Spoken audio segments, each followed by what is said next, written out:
ಗೌರಿಬಿದನೂರು ತಾಲೂಕು ಹಾಲಗಾನಹಳ್ಳಿ ಗ್ರಾಮದ ದಲಿತ ಕಾಲೋನಿಯಲ್ಲಿ ನೈರ್ಮಲ್ಯ ಸಮಸ್ಯೆ ತೀವ್ರವಾಗಿ ಉಲ್ಬಣಗೊಂಡಿದ್ದು ಸ್ಥಳೀಯ ನಿವಾಸಿಗಳು ಸಂಕಷ್ಟಕ್ಕೆ ಸಿಲುಕಿದ್ದಾರೆ.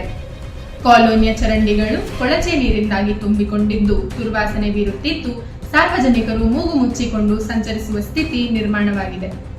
ಇದರಿಂದಾಗಿ ರೋಗ ಭೀತಿ ಹೆಚ್ಚಾಗಿದ್ದು ವಿಶೇಷವಾಗಿ ಮಕ್ಕಳು ಮತ್ತು ಹಿರಿಯ ನಾಗರಿಕರು ತೀವ್ರ ತೊಂದರೆ ಅನುಭವಿಸುತ್ತಿದ್ದಾರೆ. ಇಲ್ಲಿದೆ ಅದರ ಬಗ್ಗೆ ಕಂಪ್ಲೀಟ್ ರಿಪೋರ್ಟ್.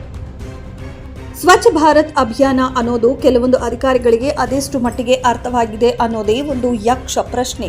ಕಾರಣ, ಹಾಲಗಾನಹಳ್ಳಿ ದಲಿತರ ಕಾಲೋನಿಯಲ್ಲಿನ ಅಸ್ವಚ್ಛತೆಯ ಅಬ್ಬರಕ್ಕೆ ಮನೆಗಳಿಗೆ ನುಗ್ಗುತ್ತಿರುವ ಚರಂಡಿಯ ಕೊಳಚೆ ನೀರು ಇನ್ನು ದೂರು ನೀಡಿ ಸಾಕಾಗಿ ಗ್ರಾಮಸ್ಥರು ಅಧಿಕಾರಿಗಳ ವಿರುದ್ಧ ಜನರ ಆಕ್ರೋಶ ವ್ಯಕ್ತಪಡಿಸಿದ್ದಾರೆ.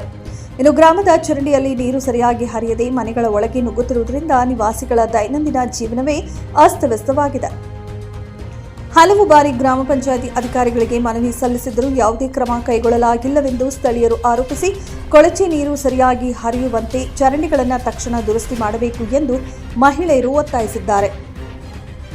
ಗ್ರಾಮದ ಹಲವಾರು ಕಾಲೋನಿಗಳಲ್ಲಿ ನೈರ್ಮಲ್ಯ ಕಾಪಾಡುವಲ್ಲಿ ಪಂಚಾಯಿತಿ ನಿರ್ಲಕ್ಷ್ಯ ತೋರಿದೆ ಎಂಬುದು ಸಾರ್ವಜನಿಕರ ಆಕ್ರೋಶಕ್ಕೆ ಕಾರಣವಾಗಿದೆ.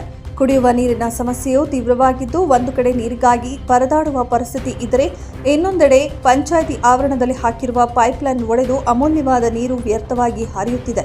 ಇದಲ್ಲದೆ ಸ್ವಚ್ಛತಾ ಕಾರ್ಮಿಕರು ಕರ್ತವ್ಯ ನಿರ್ವಹಣೆಯಲ್ಲಿ ನಿರ್ಲಕ್ಷ್ಯ ತೋರುತ್ತಿದ್ದು, ಪ್ರಶ್ನೆ ಮಾಡಿದರೆ ಅಸಭ್ಯವಾಗಿ ವರ್ತಿಸುತ್ತಾರೆ ಎಂಬ ಆರೋಪವು ಕೇಳಿಬಂದಿದೆ. ಪಿಡಿಒ ಮಮತಾ ಹಾಗೂ ಸ್ವಚ್ಛತಾ ವಿಭಾಗದ ನರೇಂದ್ರ ಅವರಿಗೆ ಹಲವು ಬಾರಿ ಮನವಿ ಸಲ್ಲಿಸಿದರೂ ಸಮಸ್ಯೆ ಪರಿಹಾರವಾಗಿಲ್ಲ. ಜನಪ್ರತಿನಿಧಿಗಳು ಸ್ಥಳಕ್ಕೆ ಭೇಟಿ ನೀಡಿ ಸಮಸ್ಯೆ ಆಲಿಸುತ್ತಾರೆಯೇ ಹೊರತು ಪರಿಹಾರ ನೀಡುವುದಿಲ್ಲವೆಂಬ ಬೇಸರವೂ ವ್ಯಕ್ತವಾಗಿದೆ. ಇದರ ನಡುವೆ ಮಾಧ್ಯಮಗಳ ಕ್ಯಾಮೆರಾ ಗಮನಿಸಿದ ನಂತರ ಸ್ವಚ್ಛತಾ ಅಧಿಕಾರಿ ನರೇಂದ್ರ ಸ್ಥಳಕ್ಕೆ ಆಗಮಿಸಿದಾಗ ಕೋಪಗೊಂಡ ಮಹಿಳೆಯರು ಅಧಿಕಾರಿಯನ್ನ ತರಾಟೆಗೆ ತೆಗೆದುಕೊಂಡ ಘಟನೆ ಕೂಡ ನಡೆದಿದೆ. ಹಲವು ತಿಂಗಳಿನಿಂದ ಮುಂದುವರೆದಿರುವ ಈ ಸಮಸ್ಯೆಗೆ ತಕ್ಷಣ ಶಾಶ್ವತ ಪರಿಹಾರ ಒದಗಿಸಬೇಕು ಎಂಬುದು ಗ್ರಾಮಸ್ಥರ ಆಗ್ರಹವಾಗಿದೆ.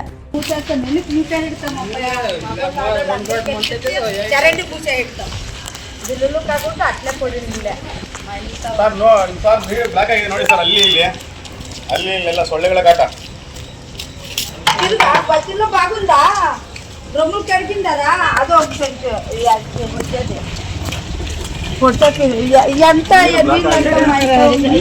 నిలిస్తే పబ్లిక్ నిలుస్తావు ఇట్లా నిలిస్తే ఎట్లా ముందగిస్తావా ನೀರು ನಿಂತೋಗಿ ಬಿಟ್ಟಿದೆ ಇಲ್ಲಿ.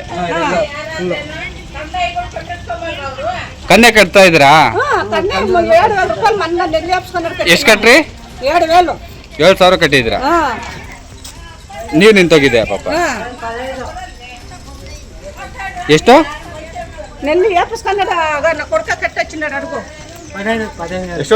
ಎಷ್ಟು ಕಟ್ಟಪ್ಪ? 15,000 ಕಟ್ಟಿ. 15,000 ಕೊಟ್ಟಿದ್ದಾರೆ ಮನೆ.